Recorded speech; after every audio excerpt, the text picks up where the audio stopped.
Bonjour, donc nous nous retrouvons pour étudier un nouvel exemple méthode.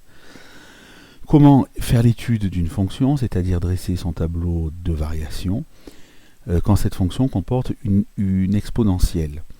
Alors l'exemple ici, nous considérons donc la fonction f de x égale 3x exponentielle de x définie sur tous les réels.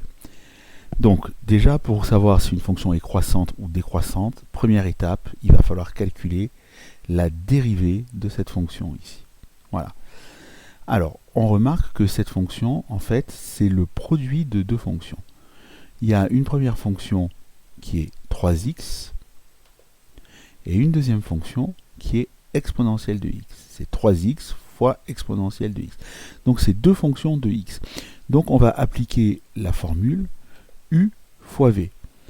On sait que, parce que vous l'avez vu en cours, hein, la dérivée de u fois v, ici, voilà, donc j'identifie, c'est u'v plus uv'.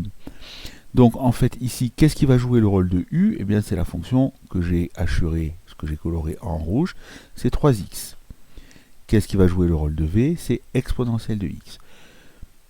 Donc il ne suffit pas de faire la dérivée des deux fonctions, il faut vraiment faire cette formule-là. Donc on calcule u', la dérivée de 3x c'est 3. On calcule v', alors par définition, on a vu que la dérivée d'exponentielle x, c'était exponentielle x. Donc v' égale exponentielle x.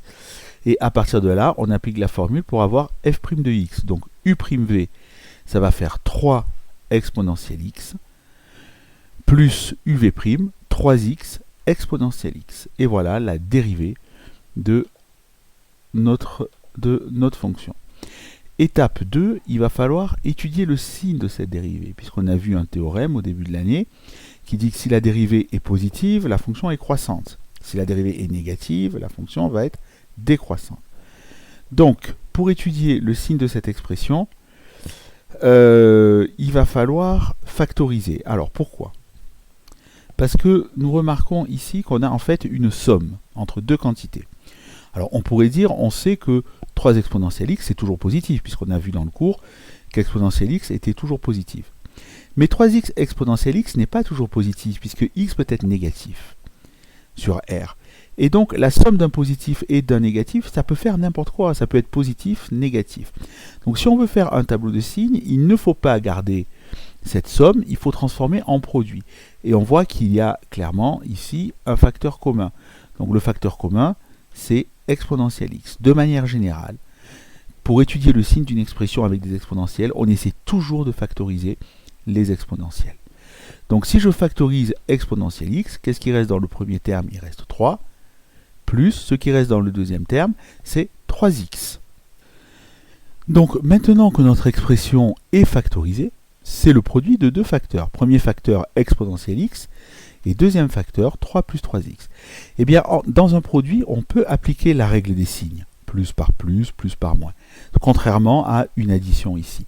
Donc là, on va faire le signe de chaque morceau. Le morceau bleu et le morceau marron. Donc le morceau bleu, exponentielle de x, c'est très simple. On sait par définition que c'est toujours positif. Enfin, pas par définition, ça se démontre. Mais on sait que c'est toujours positif, strictement. Donc, on connaît le signe d'exponentielle x. Maintenant, on va faire le signe de 3x plus 3. Alors, pour faire le signe de 3x plus 3, c'est une fonction affine. Hein, donc, on va résoudre, par exemple, l'inéquation 3x plus 3 plus grand que 0. Hein, et on trouve que x doit être plus grand que moins 1. Donc, on fait un tableau de signes. Alors, on va voir qu'on n'est pas obligé de mettre la ligne exponentielle x. Hein, parce que comme c'est toujours positif, donc exponentielle x, du coup, ça ne va pas changer le signe. Ce qui compte, c'est le signe de 3x plus 3. Donc on pourrait juste faire une phrase, comme exponentielle x est strictement positif, f' de x est du même signe que 3 plus 3x, ou 3x plus 3. Et mettre uniquement le signe de 3x plus 3. C'est ce qu'on va voir dans les exercices. Mais là, j'ai mis, puisque c'est toujours positif, voilà. 3x plus 3, ça va changer de signe à moins 1. Donc effectivement, je sais que à moins 1, ça va faire 0. Donc, ça va être positif quand x est plus grand que moins 1. Plus grand que moins 1, c'est entre moins 1 et plus l'infini. Là, c'est positif. Là, c'est négatif. Pour vérifier, Vous dites que c'est une fonction affine, le coefficient directeur ici c'est 3. 3 c'est positif, donc elle est croissante. Une fonction affine croissante, c'est une droite qui va monter, hein, donc son signe ça va être d'abord négatif, ensuite 0, ensuite positif. Et donc pour avoir le signe de f' de x, on fait la règle des signes. Plus par moins, ça fait moins, plus par plus, ça fait plus, et quand ça va faire 0, bien le résultat f' de x va faire 0. Voilà, donc maintenant nous pouvons passer au tableau de variation de votre fonction. Eh bien c'est très simple, quand on a le signe de la fonction dérivée, on sait qu'elle est négative de moins l'infini à moins 1, donc la fonction f, elle est décroissante. Elle est positive de moins 1 à plus l'infini, donc la fonction, elle est croissante.